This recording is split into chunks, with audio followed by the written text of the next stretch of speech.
तो हिंदू एकता पदयात्रा थी। परम पूज्यपाद गुरुदेव भगवान के आगमन से और आशीर्वचन से यह यात्रा का संकल्प पूर्ण हुआ और ये तय है कि हर हाल में हम सब की यह सनातन हिंदू एकता पदयात्रा सफल हो गई है। लेकिन जैसा कि पूज्यपाद गुरुदेव भगवान के पूर्व में हमारे गुरु भाई तुलसी पीठ के उत्तराधिकारी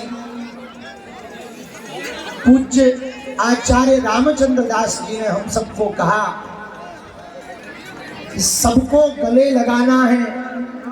जैसे हमारे आदि जगत गुरु रामानंदाचार्य भगवान ने सेन महाराज को, संत रैदास जी को जुलाहा परिवार में पोषित कबीर दास जी को स्वीकार किया, वैसे ही हिंदुओं भारत को बांग्लादेश नहीं बनने देना है। और पूज्य गुरुदेव भगवान ने जो संकल्प दिलाया है, हर हाल में, गांव गांव में, कोने कोने में अब आज संकल्प लेकर जाना है। हिंदू एकता की मंडली बनाकर हर गांव गांव के मोहल्ले मोहल्ले से भेदभाव और छुआछूत को दूर करने का प्रण लेना है। जात पात की करो विदाई। जात पात की विदाई का मतलब ये नहीं है कि हमको किसी का विरोध करना है या सरनेम हटाना है। हमारा उद्देश्य और सबका उद्देश्य इतना है, इस देश में ना कोई अंगड़ा हो, ना पिछड़ा हो, ना छोटा हो, ना बड़ा हो। हम जब रास्ते में आ रहे थे, बड़ा गांव टोल प्लाजा पड़ा गुरुदेव, वहां हम बैठ गए। यहाँ वो पत्रकार खड़े हुए हैं, आर भारत के कैमरा में ये जो टोपी लगाए हैं, एक बालक को इन्होंने उठा दिया और हमसे बोले कि ये आपसे मिलना चाहता है। हम भोजन प्रसाद पा रहे थे, हमने कहा आने दो। जब बैठे तो वो धीरे से बोला, हम आपके पांव पर सकर। हमने कहा क्यों?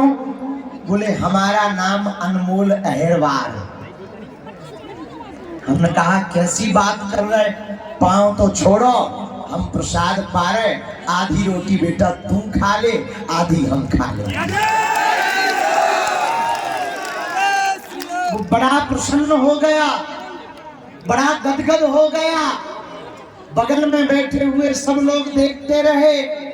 हमने कहा भैया, इस देश में राजनीति करने वालों ने, तोड़ने वालों ने, मुगलों ने, अंग्रेजों ने इस भेदभाव छुआछूत को डाला है। अब पहली बार पूज्यपाद गुरुदेव भगवान के आवाहन पर हम सब सनातन के सिपाही भारत के कोने कोने के लिए निकले हैं। अब इस देश में ये जहर बीमारी नहीं रहेगी, हिंदू एक होगा।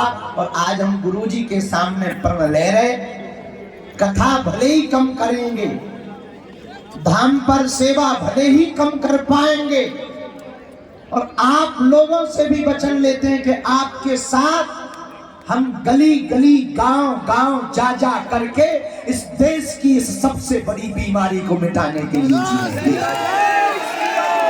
आज हम संकल्प ले रहे हैं, जब तक इस देश में भेदभाव और छुआछूत मुक्त नहीं हो जाएगा और हिंदू जग नहीं जाएगा, सड़कों पर आ नहीं जाएगा और धर्म विरोधियों की ठटनी जब तक बाहर नहीं दी जाएगी, तब तक गांव गांव में हम सब भारत के जाएंगे।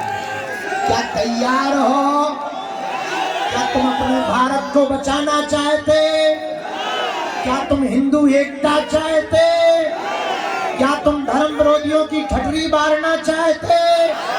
हमारी बहन बेटियों को जो लव चक्कर में फंसाना चाहते हैं, जिन जो बहुत बड़ी चल गई है, समझ जाओ, वाले ठटरी के बड़े लव जिहाद चलाते हैं, लैंड जिहाद चलाते हैं। अभी अभी गुरुजी ने जिक्र किया गौ माता के लिए, गौ माता को जगह जगह काटा जाता है। इन सब पर तभी कार्य हो सकता है जब एक आवाज में 100 करोड़ हिंदुओं के देश में 1 करोड़ कट्टर हिंदू तत्क्षण सड़कों पर आने लगेगा, उसी दिन इस देश की नई क्रांति, नया इतिहास लिखने लगेगा।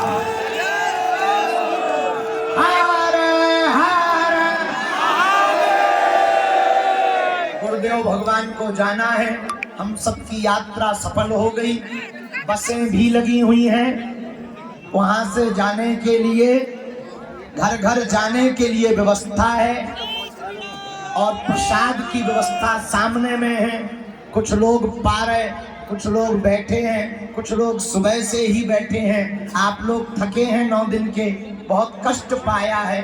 हम आप सबको साधुवाद दे रहे, धन्यवाद दे रहे कि आप सब हिंदुओं के लिए अपने घरों से, कुछ लोग नौकरी छोड़कर आए। अब हम एक जनों का नाम नहीं बताएंगे, वो जज हैं, लेकिन 9 दिन की छुट्टी लेकर के पदयात्रा में आ गए।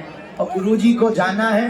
हम पूज्य गुरुदेव की विदाई कर दें। सब लोग दोनों हाथों की मुट्ठी बांध लो, सामूहिक अर्जी हम लगा देते हैं। हम पहले पूज्य गुरुदेव की विदाई कर दें, फिर मंच पर आ रहे हैं, ठीक है? मुट्ठी बांध के बैठ जाओ। हम गुरुदेव भगवान को जाना है। हम इसके बाद तुरंत मंच पे आके सामूहिक अर्जी लगा के, इसके बाद में फिर सब लोग अपने अपने घर को जाएंगे। हम भी घर को जाएंगे। तब तक महंत राजू दास जी बोलेंगे। 2 मिनट में हम पूज्य गुरुदेव को प्रणाम करके आए।